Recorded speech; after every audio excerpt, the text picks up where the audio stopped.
어머니, 채원이한테 과자 주지 마세요. 건강에 안 좋아요. 채원이 지금 영어 유치원 보내야 돼요. 어머니가 하는 건 구닥다리 옛날 방식이고 지금은 시대가 달라졌어요. 자꾸 간섭하면서 애망칠 거면 집에서 나가주세요. 수연이의 얼굴이 빨갛게 달아올랐습니다. 그런데 더 충격적인 일이 일어났어요. 태준이 전화기를 들더니 곧이어 경찰이 들이닥치기 시작했는데요. 이들에게 무슨 사연이 있던 걸까요? 저는 김유진입니다. 올해 75살이에요. 부산의 작은 아파트에서 평생을 보냈습니다. 40년 동안 초등학교에서 아이들을 가르쳤어요. 평범한 교사였죠.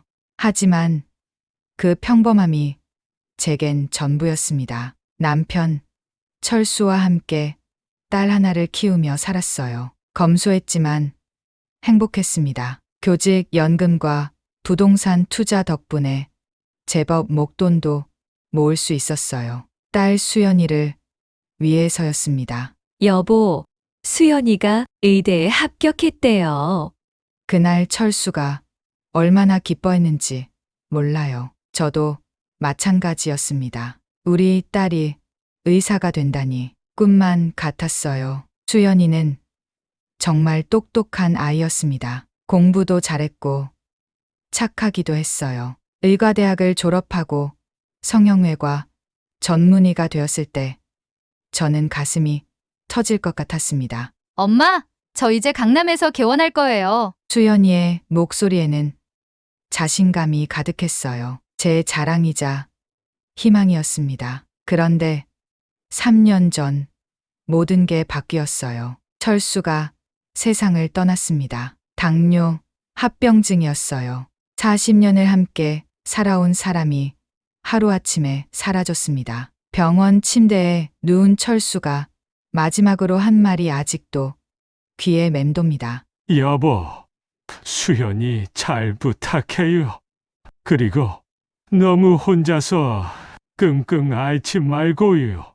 그때 저는 정말 막막했어요. 허전함이라는 게 이런 건지 처음 알았습니다. 마치 제 몸의 반쪽이 사라진 것 같았어요. 하지만 저에게는 수연이가 있었습니다. 수연이는 이미 성공한 의사가 되어 있었어요. 변호사인 태준과 결혼해서 부유한 생활을 하고 있었습니다. 강남의 고급 아파트에서 말이에요. 처음에는 사위 태준이 저를 정말 잘 대해줬어요. 친어머니처럼요. 어머니, 이제 편히 쉬세요. 저희가 모든 걸 책임질게요. 명절마다 비싼 선물을 사다 주고 고급 레스토랑에 모시고 다녔어요. 주변에서 효자 소리를 들을 정도였습니다. 태준의 그 말이 얼마나 고마웠는지 몰라요. 혼자 된 저에게는 든든한 버팀목 같았습니다. 수연이도 남편을 잘 만났다는 생각이 들었어요. 엄마, 태준이가 정말 좋은 사람이죠. 수연이가 환하게 웃으며 말했을 때 저도 덩달아 기뻤습니다. 그런데 손녀 채원이가 태어나고 나서부터 뭔가 달라지기 시작했어요. 아주 미묘하게 조금씩요. 채원이를 처음 본 순간은 지금도 생생해요. 작고 귀여운 아기가 제 품에 안겨 있었습니다. 할머니가 왔네, 채원아. 그 순간 제 마음이 녹아내렸어요. 철수가 살아있었다면 얼마나 좋아했을까 싶었습니다. 하지만 시간이 지날수록 뭔가 어긋나기 시작했어요. 채원이가 1살이 되었을 때였습니다. 어머니, 채원이 돌보는 건 저희가 알아서 할게요. 수연이의 목소리에 미묘한 거리감이 느껴졌어요. 예전과는 다른 뭔가가 있었습니다. 그래도 엄마가 도와주면 괜찮아요, 엄마. 요즘은 육아 방식이 많이 달라졌거든요. 그때는 대수롭지 않게 넘겼어요. 젊은 부모들이 자신들만의 방식으로 키우고 싶어 하는 거겠지 했습니다. 하지만 채원이가 2살이 되자 변화가 더 뚜렷해졌어요. 어머니, 채원이한테 과자 주지 마세요. 건강에 안 좋아요. 뭐가 안 좋다는 거야? 한두 개 주는 건데.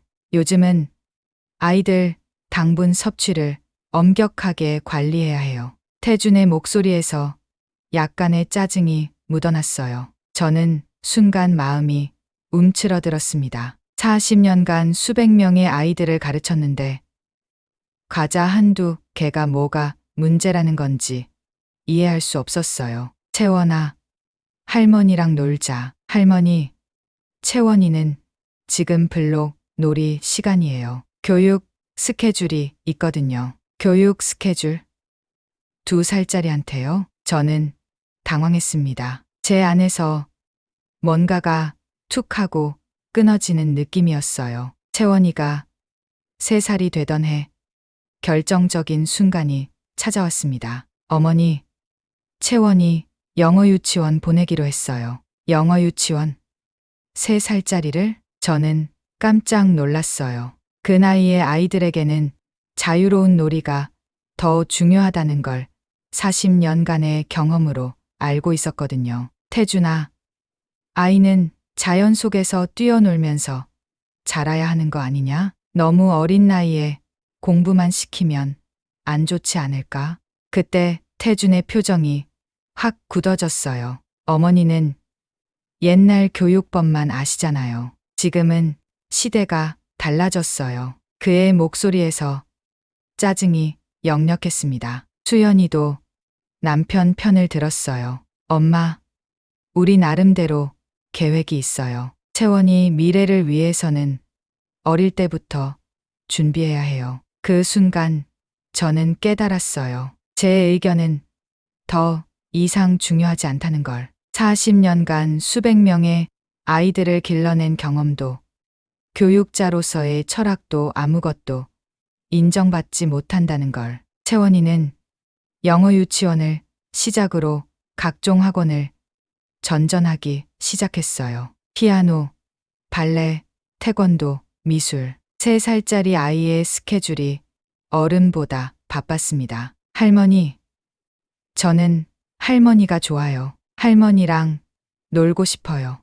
어느 날 채원이가 제게 이렇게 말했어요. 그 작은 목소리가 제 마음을 더욱 아프게 했습니다. 아이는 할머니를 그리워하는데 부모들은 저를 점점 멀리하고 있었거든요. 그날 밤 저는 한참을 잠들지 못했어요. 창밖을 바라보며 생각했습니다. 내가 뭘 잘못했을까? 하지만 답은 나오지 않았어요. 다만 한 가지는 확실했습니다. 뭔가 크게 어긋나고 있다는 것. 그리고 그 어긋남의 끝이 어디일지 저는 전혀 예상하지 못했습니다. 채원이가 3살이 되던 해 저는 손녀를 돌보겠다고 제안했어요. 수연이가 병원 일로 바쁘다는 걸 알고 있었거든요. 게다가 저도 손녀와 더 많은 시간을 보내고 싶었습니다. 수연아, 엄마가 채원이 돌봐줄까? 내가 힘들어 보이는데. 그때 태준의 반응은 차가웠어요. 예전과는 완전히 달랐습니다. 어머니, 요즘 교육은 전문가에게 맡겨야 해요. 채원이는 이미 영어 유치원에 보내기로 했거든요. 3살짜리를 영어 유치원에?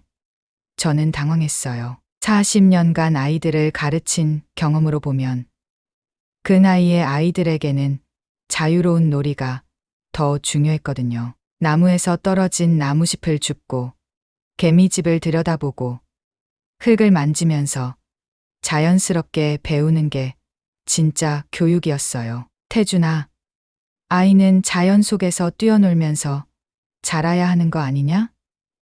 너무 어린 나이에 공부만 시키면. 제 말을 자르며 태준이 말했어요. 그의 목소리에서 짜증이 역력했습니다. 어머니는 옛날 교육법만 아시잖아요. 지금은 시대가 달라졌어요. 그 순간 가슴이 뜨끔했어요. 옛날 교육법이라니. 40년간 쌓아온 제 모든 경험이 한순간에 무시당하는 기분이었습니다. 수연이도 남편 편을 들었어요. 엄마, 우리 나름대로 계획이 있어요. 채원이 미래를 위해서는 어릴 때부터 준비해야 해요. 제 의견은 완전히 무시당했어요. 40년간 수백 명의 아이들을 길러낸 경험도 교육자로서의 철학도 아무것도 인정받지 못했습니다. 제 안에서 뭔가가 서서히 무너져 내리는 느낌이었어요. 채원이는 영어 유치원을 시작으로 각종 학원을 전전하기 시작했어요. 피아노, 발레, 태권도, 미술, 수학. 3살짜리 아이의 스케줄이 어른보다 바빴습니다. 어느 날 채원이를 보러 갔을 때였어요. 아이가 소파에 앉아 있는데 얼굴이 축 처져 있었어요. 평소 활발하던 채원이답지 않았습니다. 채원아, 왜 그래? 어디 아파? 할머니, 저 너무 피곤해요. 오늘도 영어 학원 가야 해요. 그 작은 목소리에 제 마음이 찢어지는 것 같았어요. 3살짜리가 피곤하다니. 그 나이에는 신나게 뛰어놀아야 하는데. 수연아, 채원이가 너무 힘들어하는 것 같은데. 엄마, 처음엔 다 그래요. 적응하면 괜찮아져요. 수연이의 목소리가 단호했어요. 예전에 다정했던 딸은 어디 갔는지 모르겠더라고요. 아이가 피곤해하는 모습을 볼 때마다 마음이 아팠어요. 하지만 제가 뭔가 말하려고 하면 분위기가 싸늘해졌습니다. 어머니, 저희 교육 방침에 간섭하지 마세요. 태준의 그 말이 비수처럼 꽂혔어요. 간섭이라니. 손녀를 걱정하는 할머니 마음이 간섭이란 말인가요? 그러던 어느 날 채원이가 제게 말했어요. 할머니, 저는 할머니가 좋아요. 할머니랑 놀고 싶어요. 아이의 눈망울이 촉촉했어요. 마치 도움을 요청하는 것 같았습니다. 할머니도 채원이랑 놀고 싶어. 그런데 제가 뭐라고 말해야 할지 모르겠더라고요. 부모들이 허락하지 않는다고 말할 수도 없고, 그렇다고 거짓말을 할 수도 없었어요. 채원이가 5살이 되자 상황은 더욱 심해졌어요. 채원이 중국어도 배워야 해요. 요즘 중국어가 중요하거든요. 벌써 영어도 배우는데 중국어까지? 어머니, 글로벌 시대예요. 언어는 빨리 배울수록 좋아요. 태준의 말에 수연이도 고개를 끄덕였어요. 맞아요, 엄마. 지금 시작해야 나중에 뒤처지지 않아요. 뒤처진다는 게 뭘까요?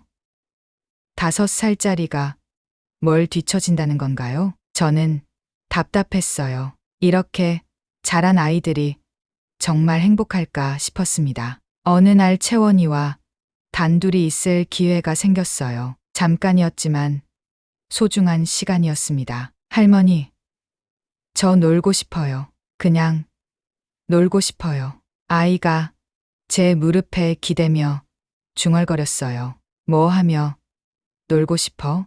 그냥 만화도 보고 장난감으로도 놀고 할머니랑 산책도 하고. 그 순간 제 눈시울이 뜨거워졌어요. 이 작은 아이가 원하는 건 정말 단순한 것들이었어요. 그런데 어른들은 왜 이렇게 복잡하게 만드는 걸까요? 채원아, 할머니가 언젠가 꼭 그렇게 놀아줄게. 하지만 그 약속을 지킬 수 있을지 확신이 서지 않았어요. 태준과 수연이의 벽은 점점 높아지고 있었거든요. 그리고 저는 점점 그 벽 밖으로 밀려나고 있었습니다. 마치 서서히 가족에서 제외당하는 기분이었어요. 내 안에서 무언가가 조금씩 부서져 가고 있었습니다. 그런데 정말 큰 사건은 아직 오지 않았어요. 결정적인 사건은 채원이가 5살이 되던 해 겨울에 일어났어요. 그날 아침 저는 정성껏 전통 반찬들을 만들었습니다. 김치찌개용 김치, 멸치볶음, 콩자반. 수연이가 어릴 때 좋아하던 음식들이었어요. 수연이가 좋아할 거야. 혼자 중얼거리며 도시락통에 하나하나 담았습니다. 마음도 함께 담으면서요. 강남 아파트로 향하는 지하철 안에서 저는 설렜어요. 오랜만에 딸과 손녀를 보는 거였거든요. 하지만 현관문을 열고 들어서는 순간 뭔가 이상했어요. 수연이와 태준의 표정이 썩어 있었습니다. 엄마, 왜 또 연락도 없이 오셨어요? 수연이의 첫마디가 차가웠어요. 예전 같으면 엄마 왔네 하며 반겨줬을 텐데. 손녀 얼굴 보고 싶어서 왔지. 이것 좀 봐라. 내가 좋아하던 콩자반도 만들어 왔고. 제가 도시락통을 열어 보이려는 순간이었어요. 엄마, 수연이가 소리를 질렀습니다. 그 목소리에 깜짝 놀랐어요. 몇 번 말씀드렸잖아요. 채원이는 지금 건강식단 관리 중이라고요. 이런 자극적인 음식 못 먹어요. 자극적인 음식이라니. 제 가슴이 쿵 내려앉았어요. 자극적인 음식이라니. 이게 뭐가 자극적이야? 내가 40년간 만들어 온 우리 집 음식인데. 태준이 나섰습니다. 그의 눈빛이 차갑게 변해 있었어요. 어머니, 정말 이해 못 하시겠어요? 시대가 다르다니까요. 어머니, 방식은 이제 통하지 않아요. 그 순간 제 안에서 뭔가가 툭 하고 끊어졌어요. 통하지 않는다고? 40년간 수백 명의 아이들을 키워낸 제 방식이 통하지 않는다고요? 그때 채원이가 방에서 나왔어요. 할머니 왔구나. 아이가 저에게 달려오려는 순간 수연이가 막아섰습니다. 채원아, 지금 영어 숙제 시간이야. 들어가. 싫어요. 할머니랑 놀고 싶어요. 채원이의 목소리가 떨렸어요. 아이도 뭔가 느끼고 있는 것 같았습니다. 안 돼. 수연이의 목소리가 날카로웠어요. 마치 칼로 베는 것 같았습니다. 채원이가 울음을 터뜨렸어요. 그 순간 저는 더 이상 참을 수 없었어요. 40년간 쌓인 모든 게 한꺼번에 올라왔습니다. 수연아, 내가 너무 심한 거 아니냐? 할머니가 손녀 보고 싶어서 온 게 그렇게 잘못된 일이야? 제 목소리가 떨렸어요. 분노와 슬픔이 뒤섞여 있었습니다. 엄마는 계속 우리 방식을 무시하고 옛날식으로만 하려고 해요. 수연이가 폭발했어요. 얼굴이 빨갛게 달아올랐습니다. 더 이상 참을 수 없어요. 제발 우리 가정에 간섭하지 마세요. 간섭이라니. 또 간섭이라는 말이 나왔어요. 제 마음이 산산조각 났습니다. 그런데 더 충격적인 일이 일어났어요. 태준이 전화기를 들더니 112를 누르고 있었어요. 여보세요. 경찰서죠? 저희 집에 원치 않는 방문자가 와서 가정 내 갈등을 일으키고 있어요. 나가달라고 해도 안 나가고. 저는 믿을 수 없었어요. 내 사위가, 내 딸이 나를 경찰에 신고하고 있다니. 온몸에 힘이 빠졌어요. 다리가 후들거렸습니다. 할머니, 채원이가 제 치마를 붙잡으며 울었어요. 할머니, 가지 마세요. 아이의 작은 손이 제 치마를 꽉 잡고 있었어요. 그 손길이 얼마나 간절한지. 하지만 저는 가야 했어요. 10분 후 경찰이 왔습니다. 2명의 경찰관이 정중하게 말했어요. 할머니, 죄송하지만 나가주셔야겠어요. 저는 그냥 손녀 보러 온 할머니인데요. 제 목소리가 떨렸어요. 알겠지만 가족이라도 원치 않는 방문은 안 되거든요. 경찰관의 말이 친절했지만 그 말이 더 아팠어요. 원치 않는 방문이라니. 저는 이 집에 원치 않는 사람이 되어 있었어요. 할머니, 채원이가 계속 울부짖었어요. 수연이가 아이를 방으로 끌고 갔습니다. 채원아, 그만해. 아이의 울음소리가 방 안에서 들렸어요. 제 가슴이 찢어지는 것 같았습니다. 경찰관이 저를 밖으로 안내했어요. 정중하게, 하지만 단호하게. 아파트 로비에 서서 저는 뒤를 돌아봤어요. 창문 너머로 채원이의 작은 얼굴이 보였습니다. 아이가 유리창에 손을 대고 있었어요. 그 모습을 보는 순간 제 눈에서 눈물이 쏟아졌어요. 집으로 돌아가는 지하철 안에서 저는 한참을 울었습니다. 사람들이 쳐다봤지만 상관없었어요. 그냥 울고 싶었어요. 내가 뭘 잘못했지? 계속 그 생각만 들었어요. 손녀를 사랑하는 게 잘못인가요?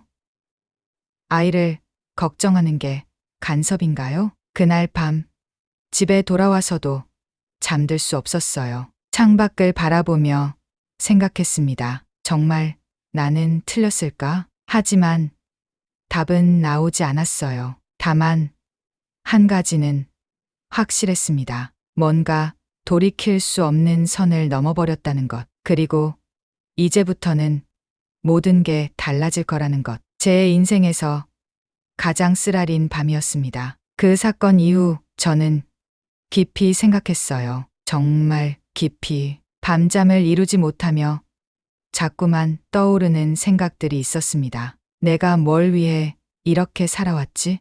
40년간 교직에 몸담으며 번 돈, 철수와 함께 모은 재산, 수연이를 위해 아껴온 모든 것들. 그게 다 무슨 의미가 있나 싶었어요. 창밖을 바라보며 혼자 중얼거렸습니다. 결국 나는 아무것도 아니구나. 그렇게 일주일이 지났어요. 수연이에게서는 아무 연락이 없었습니다. 사과 한마디도, 안부 인사도 없었어요. 마치 제가 이 세상에 존재하지 않는 것처럼요. 그때 저는 결심했어요. 더 이상 이렇게 살 수 없다고. 저는 행동에 나섰습니다. 교직 시절 쌓은 금융 지식을 발휘해 차근차근 재산을 정리하기 시작했어요. 먼저 수연이를 위해 마련해둔 7억 원 상당의 부동산부터 팔기 시작했습니다. 부동산 중개사가 물었어요. 선생님, 급하게 파시는 특별한 이유가 있으세요? 지금 시세가 오르고 있는 추세라 조금만 기다리시면. 아니요. 빨리 정리하고 싶어요. 이제 필요가 없어졌거든요. 제 목소리는 단호했어요. 더 이상 망설이고 싶지 않았습니다. 중개사가 의아한 표정을 지었지만 저는 신경 쓰지 않았어요. 집도 팔고 예금도 모두 정리했습니다. 평생 모은 재산을 하나씩 정리하는 기분이 묘했어요. 마치 과거의 저를 지우는 것 같았습니다. 변호사 사무실에 갔어요. 증여 예정이었던 모든 계약을 취소하려고요. 정말 취소하시겠어요? 딸분께 물어보셨나요? 변호사가 걱정스러운 목소리로 물었어요. 물어볼 필요 없어요. 제 재산이니까요. 그리고 유언장을 다시 썼습니다. 모든 재산을 교육 소외계층 아동 지원 재단에 기부하기로 했어요. 변호사가 여러 번 확인했어요. 정말 확실하시죠? 나중에 후회하셔도 후회할 일 없어요. 오히려 이제야 마음이 편해지네요. 정말 그랬어요. 오랜만에 마음이 가벼워지는 느낌이었습니다. 40년간 짊어지고 있던 무거운 짐을 내려놓는 기분이었어요. 하지만 채원이만은 달랐어요.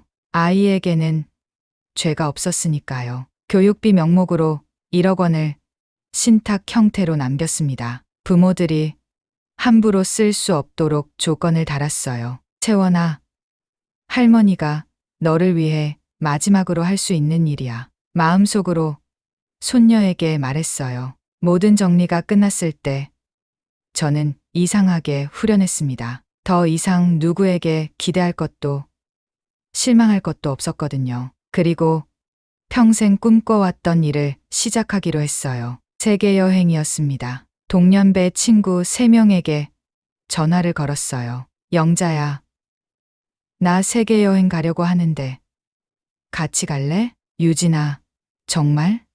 이 나이에? 왜? 늙어서 못 가나? 지금이 아니면 언제 가겠어?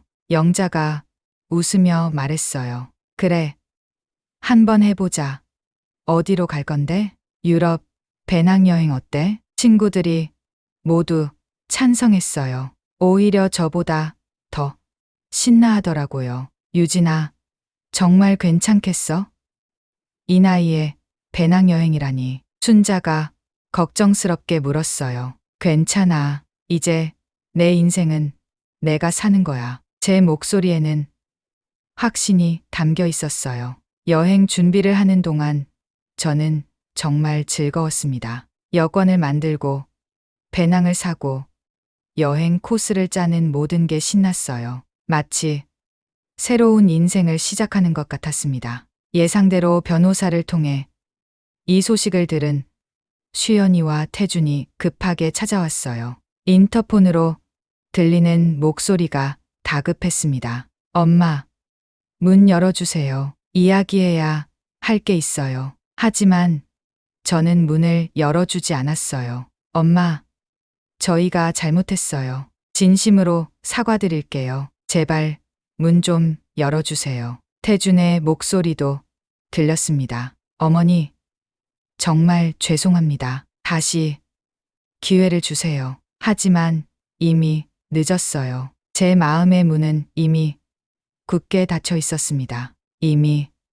늦었다. 너희가 선택한 길이니 각자 살아가자. 제 목소리는 단호했어요. 더 이상 흔들리지 않았습니다. 엄마, 제발요. 우리 잘못했어요.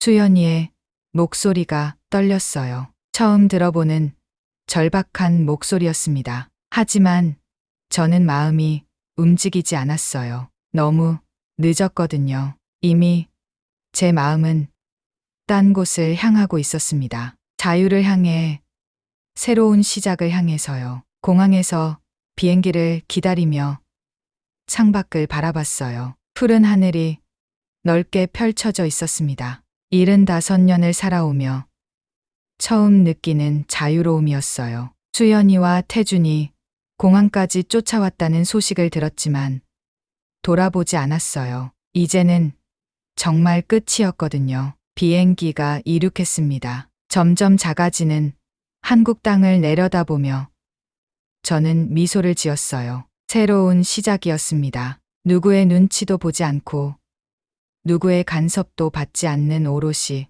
저만의 삶. 75살에 시작하는 인생 2막이 이렇게 시작되었어요. 파리의 아침, 공기는 달랐어요. 로마에서 시작해 프랑스까지 온 지 벌써 한 달이 지났습니다. 친구들과 함께한 유럽 여행은 제가 상상했던 것보다 훨씬 멋졌어요. 유진아, 오늘은 어디 갈까? 영자가 설레는 목소리로 물었어요. 70이 넘은 나이에도 소녀처럼 들떠 있었습니다. 루브르 박물관 어때? 모나리자도 보고. 좋아.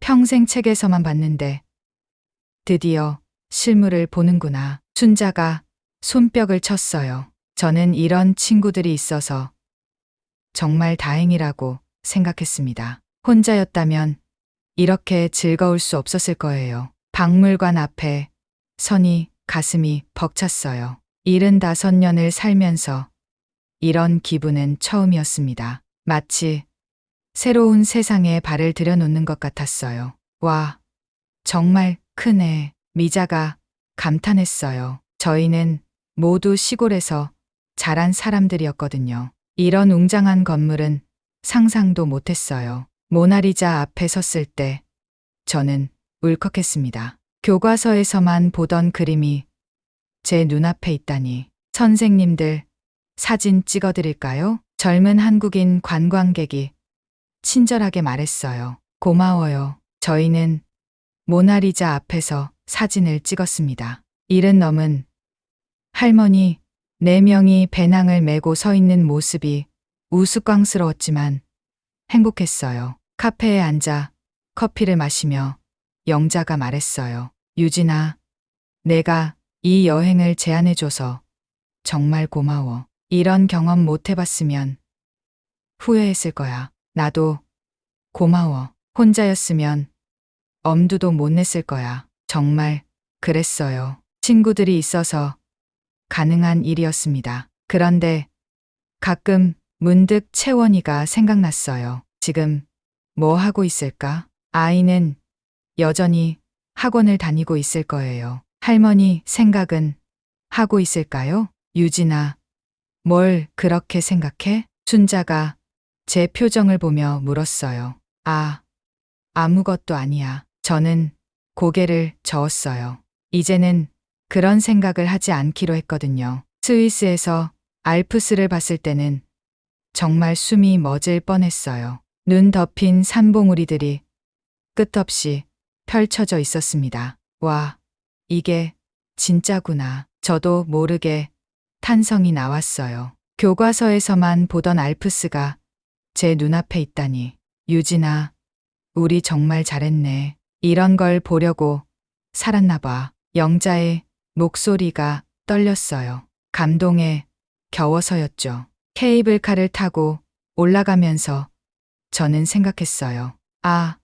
세상이 이렇게 넓구나. 그동안 저는 얼마나 작은 세계에서 살았던 걸까요? 부산의 작은 아파트, 학교, 그리고 딸네 집. 그게 제 세상의 전부였어요. 하지만 이제는 달랐습니다. 넓은 세상이 제 앞에 펼쳐져 있었어요. 독일에서 만난 한국인 교민 할머니가 말했어요. 어머, 정말 대단하세요. 이 나이에 배낭여행이라니. 별거 아니에요. 그냥 하고 싶어서 했어요. 가족들이 걱정하지 않으세요? 그 순간 제 가슴이 뜨끔했어요. 가족들도 좋아해요. 거짓말이었어요. 하지만 진짜가 되었으면 좋겠다는 마음이었습니다. 유진아, 후회 안 해? 영자가 물었어요. 뭘? 집안일, 딸내 일 말이야. 저는 잠깐 생각했어요. 후회할까? 전혀 후회하지 않았어요. 전혀. 오히려 이제야 진짜 내 인생을 사는 것 같아. 정말 그랬어요. 75년을 살면서 처음으로 온전히 제 것인 시간을 보내고 있었습니다. 한 달 반의 여행이 끝나갈 무렵 친구들이 말했어요. 유진아, 이제 한국 가면 뭐 할 거야? 글쎄, 생각해 볼게. 사실 계획은 없었어요. 그냥 하루하루 살아가면 되는 거였어요. 공항에서 작별 인사를 할 때 모두 울었어요. 유진아, 정말 고마웠어. 이런 추억 만들어줘서. 나도 고마워. 모두 덕분이야. 한국으로 돌아오는 비행기 안에서 저는 창밖을 바라봤어요. 구름 위로 떠오르는 해가 아름다웠습니다. 새로운 하루가 시작되고 있었어요. 그리고 새로운 제 인생도 시작되고 있었습니다. 인천공항에 도착했을 때 저는 완전히 다른 사람이 되어 있었어요. 더 이상 누구의 엄마도 누구의 며느리도 아닌 그냥 김유진이었습니다. 75살의 김유진. 이제 시작이에요. 진짜 제 인생의 시작 말이에요.